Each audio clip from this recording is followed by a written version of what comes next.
and in this class we will get to know the difference between two words, irritated and irritated by. You might think that there is no difference between two words, but actually there is difference between two words, and I will try to make you understand by giving some examples. So let's see some examples related to it. So our first example is when we say his remarks irritated me a lot. Okay, and in these examples we are using just irritated, not irritated by. So irritated का मतलब तो पता है कि किसी को अनाय करना, परेशान करना, किसी के किसी एक्ट की वजह से हम जब बस तंग आ जाते हैं उस चीज़ को कहते हैं इरिटेटेड। इरिटेट होना मतलब किसी ने कोई हर बार बार वो अपने एक्शन को रिपीट कर रहा है तो हमें वो अच्छा नहीं लगता, तो हम इरिटेट हो जाते हैं उसके इस एक्शन से। तो हम जो फील कर रहे हैं किसी के एक्शन से उसको हम यहाँ बता रहे हैं कि हिज रिमार्क्स मतलब उसने जो काम किया है, इरिटेटेड मी अलॉट, उसने मुझे बहुत इरिटेट किया। ये बात आप ये देखें, मैं आपको जो करवा रही हूँ इसमें ये आपने फर्स्ट वाले एग्जांपल में याद रखना, इसमें जो एक्शन आ रहा है वो फर्स्ट पे आ रहा है, ठीक है, और जो हम फील कर रहे हैं ये हम सेकंड पे लगा रहे हैं, ठीक है। एक मैं और एग्जांपल से आपको ये बात बताती हूँ कि मैं क्या कहना चाह रही हूँ। एट फर्स्ट, ठीक है, ये देखिए, at first my content lenses, ठीक है भाई, किसने तंग किया ये हम फर्स्ट पे बता रहे हैं, किस चीज़ ने हमें तंग किया है। इरिटेटेड मी अलॉट, मुझे बहुत तंग किया। किस चीज़ ने, जिस चीज़ ने आपको तंग किया है उसको हम यहाँ फर्स्ट पे बता रहे हैं। किस चीज़ ने तंग किया, इरिटेट किया। At first my content lenses irritated me a lot, ठीक है, ये जो उसके लेंसेज थे उसने इरिटेट किया उसे। सो नेक्स्ट एग्जांपल है हिज वॉइस इरिटेटेड एवरीवन, ठीक है। अब नेक्स्ट एग्जांपल में भी देखें कि इसमें तीन चीज़ें, एक तो है इरिटेट होना। पहली बात क्या है, किस चीज़ से इरिटेट हुआ है, हिज वॉइस, उसकी जो रीज़न है इरिटेट होने की वो हमने फर्स्ट पे लिख दी है। याद रखिए कि आज का हमारा जो टॉपिक है वो है difference between irritated and irritated by, और इसका डिफरेंस हम लोग सिर्फ एग्जाम्पल देख के ही कर सकते हैं। मैं आपको बताऊंगी, आप समझ तो लेंगे, लेकिन वो समझ जो हम एग्जाम्पल से देखेंगे वो फॉरएवर हमारे माइंड्स में रह जाएंगे, ठीक है।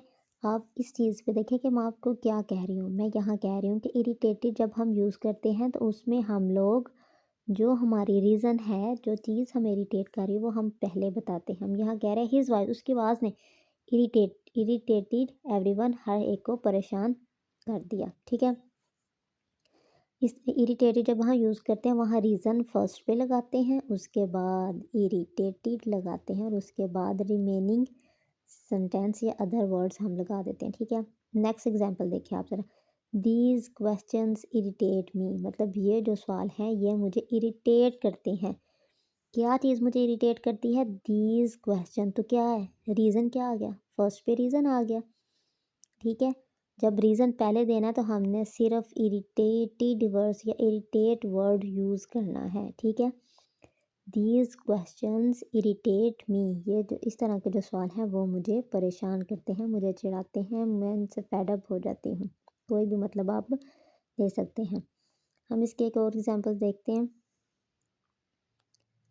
So the next word is irritated by, because today we are making difference between irritated and irritated by. irritated मैंने आपको बताया, जब हम irritated का वर्ड यूज़ कर रहे हैं तो पहले हम लोग क्या कर रहे हैं, पहले हम लोग रीज़न बता रहे हैं, फिर हम इरिटेट का वर्ड यूज़ कर रहे हैं, फिर रिमेनिंग सेंटेंस यूज़ कर रहे हैं, ठीक है। अब बारी आती है इरिटेटेड का क्या मतलब है भाई, अगर इतना क्यों ज़रूरी है इरिटेटेड बाय लगाना, तो मैं आपको बताती हूँ। देखें, इरिटेटेड और इरिटेटेड बाय दोनों का सेम मतलब है, किसी चीज़ से चिढ़ जाना, किसी चीज़ से तंग आ जाना, लेकिन जब हम लिखते हैं तो फिर ये वाला इनके राइटिंग में डिफरेंस आता है, ठीक है। अब ये देखिए, irritated by, perhaps they were irritated by the sound of crying. अब देखें, अब हमने इरिटेटेड बाय यहाँ लगा दिया है। अब यहाँ इसका क्या मतलब हुआ? शायद दे वर वो थे, इरिटेटेड परेशान हो गए, by the sound of crying. इसमें किससे परेशान हुए थे? Sound of crying. मतलब यहाँ हमने रीज़न सेकंड पे दे दी है। ये डिफरेंस है इन दोनों का। मतलब अगर इरिटेटेड यूज़ करना है या इरिटेट यूज़ करना है तो इसमें रीज़न हमने पहले बतानी है। अगर इरिटेटेड बाय वर्ड यूज़ करना है तो इसमें हम लोग क्या कर रहे हैं? अपनी रीज़न बाद में बता रहे हैं। ठीक है, एक और एग्जांपल से हम लोग इनके डिफरेंस को समझते हैं। अब ये देखें, यहाँ क्या लिखा हुआ है, he was getting irritated by his kindness. कुछ तो ऐसा होता है ना कि मतलब कुछ कोई ज़्यादा ही दिखावे के लिए मेहरबान हो जाता है कि मैं लोगों को ये देता हूँ, मैं लोगों की मदद करता हूँ। इस तरह के कुछ लोग होते हैं, तो वो इस तरह के लोगों की काइंडनेस से ना वो इरिटेट हो गया।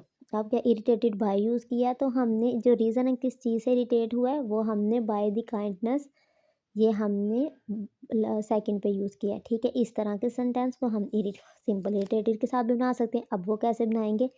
His kindness. ठीक है, हिज काइंडनेस को हम पहले ले आएंगे, रीज़न इरिटेट करने की या होने की। हिज काइंडनेस इरिटेटेड मतलब परेशान किया, इरिटेटेड मी, उसकी काइंडनेस ने मुझे इरिटेट किया। ठीक है, ये सेंटेंस और ये सेंटेंस नहीं, हिज काइंडनेस इरिटेटेड हिम लगाएंगे यहाँ, क्योंकि मी नहीं है यहाँ, हिम लगाएंगे, उसे, हिम।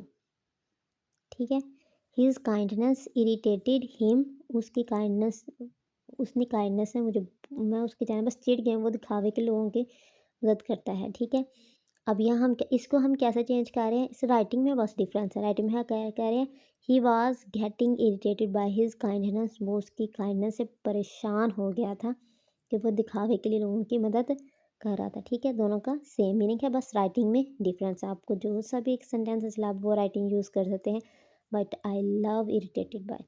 ओके, इससे थोड़ा राइटिंग अच्छी लगती है, प्रो सा लगता है। So next example is he was getting irritated by all these question. ठीक है, यहाँ हमने बता दिया है कि वो परेशान हो रहा था किससे? इन क्वेश्चन से। और पीछे हमने जब यही हमने किया था इरिटेटेड वाले में, हमने यही एग्जाम्पल किया की थी, दीज क्वेश्चंस, मतलब पहले हमने यहाँ रीज़न, यहाँ था दीज क्वेश्चन इरिटेट्स मी, ये क्वेश्चन मुझे परेशान करते हैं। और यहाँ क्या आ गया? यहाँ क्या आ गया है? यहाँ ये कह रहा है कि ये वाला जो क्वेश्चन है, ही वॉज गेटिंग इट, इन सवालात से वो परेशान हो गया था या हो रहा था। He was getting irritated by all this question, वो इस तरह के सवालों से परेशान हो रहा था। ठीक है, इसमें रीज़न सेकंड पे लगा दी है, लेकिन हम इसे इस तरह भी लिख सकते हैं, all these question, all these questions irritated him, इन तमाम सवालात ने उसे परेशान कर दिया। दोनों का सेम मतलब है, बस इनकी राइटिंग में डिफरेंस है। ठीक है, ही वॉज इरिटेटेड, इसमें हम लोग क्या कह रहे हैं? He was irritated by his laughing, मतलब वो बिला वजह हंस रहा था, उससे वो इरिटेट हो गया। ही वॉज इरिटेटेड, वो परेशान, अनॉय हो गया था किससे? उसके हंसने की वजह से। इसमें रीज़न सेकंड पे लिख दी है, बस ये डिफरेंस है इरिटेटेड और इरिटेटेड बाय में। I hope you have understood the difference between irritated and irritated by.